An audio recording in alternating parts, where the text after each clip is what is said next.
Hi, I'm Coen, and I'm here today to talk to you about my vision on design and research.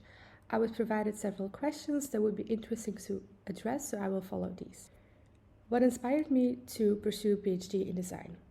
I always like to refer to the famous Oscar Wilde quote, "Life imitates art far more than art imitates life," meaning that design has the potential to create and shape the world around us and indirectly help shape people's life.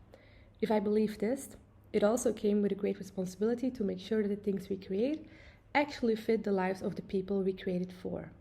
One way I saw this possible was to make sure that the research process was equally as important as the designing process when creating or making anything. The main research area I focus on in my work is also related to this idea, meaning that I prefer to work in participatory design projects. This means that I prefer to create with people and for people. This research approach tries to make sure that whatever is created has been created with the direct input, participation, and feedback of the people it was created for. Here, I mainly try to use my background in graphic and service design as a way to create new ways of communicating, looking at things, and in the end, improve the lives and situations of the people who participate in these projects. So we already established that I like to create together with people I am creating for, and this also relates back to how I look at design research as a whole. I believe in the principle of research to design and research for design, meaning that first we will collect data and information about the subject or topic that we are working on through a designed object or format in order to later use this data and information to design and create. In my current research project, I am using a cultural probe to achieve this. You can see the image of the cultural probe on the left-hand side of the slide. A cultural probe is a research method where the participants are given tools, in this case a box, and are asked to document their daily experiences in this box. So they have 5 main questions. They also are provided with instructions, and they can use anything and everything that is in the box to answer these questions. It's important that the questions mainly focus on inspiring the participants. This helps the researchers and designers understand the needs and the preferences of the participants better. But you can research almost anything in design research. But of course, it has to be innovative in some way and contribute to existing fields of design and art. To make sure this is achieved, it is very important to know what has already been done and what has already been written about, and where your research focus or your project fits within this existing labyrinth. But luckily for us, there are already a lot of tools online that can help us figure out where our research focus would fit. Of course, this all may seem a little bit vague, and as designers and artists, we love to see a visual explanation to understand something even clearer.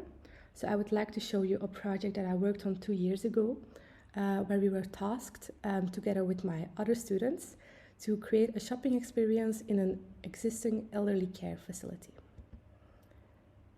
The project was called Come Yourself. And my group, I was together with Kimberly Vonk, Karol Sakayan, and Andrei Arnadowski, were tasked to create a not yet existing shopping experience in a care facility.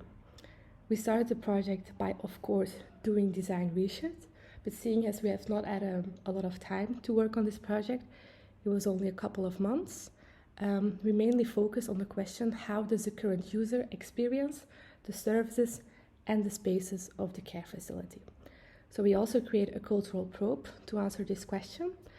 In this cultural probe, they had a diary, and they also had daily tasks to reflect on the existing spaces in the care facility, and also a floor map on which they could indicate the movement they made throughout the facility during the day.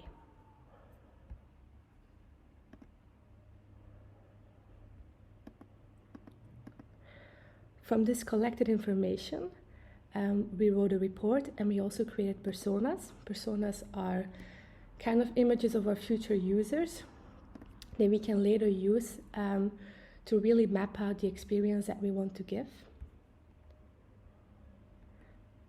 Okay, so now we finished mainly the most part of the research, So how are we going to translate this to a creation? We first created a roadmap.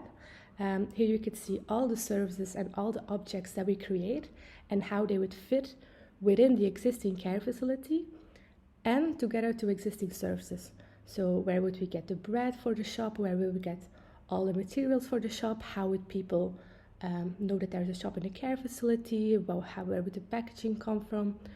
So all these services were also planned out and designed. And of course, we also had to do some research for this because we had to know what is already available in the vicinity of the care facility. Then, of course, we were going to create objects for the shop, and we had to make sure that it was fit for our users, seeing as we were working with an elderly population. There were a lot of people who were using wheelchairs, so we had to test that everything was also wheelchair accessible. Of course, we were not only creating objects, we were also creating services. So we also designed how this object would be used in the entirety of the service. For this, we designed user journeys. And lastly, we have our design outcomes. As you can see, I worked together with interior designers and architects, and together we created the visuals of the actual shop. We also created all the plans of the furniture. The furniture was also completely custom designed for our end users. This is also accessible on my portfolio website if anyone is interested in that. To finish off my presentation, what advice do I have for aspiring designers and art researchers? My bigger advice would be, don't let the idea of research in design scare you. Research can be a wonderful opportunity to improve designs that you want to create and to ensure its longevity and to really grasp and influence the topic that you're working on.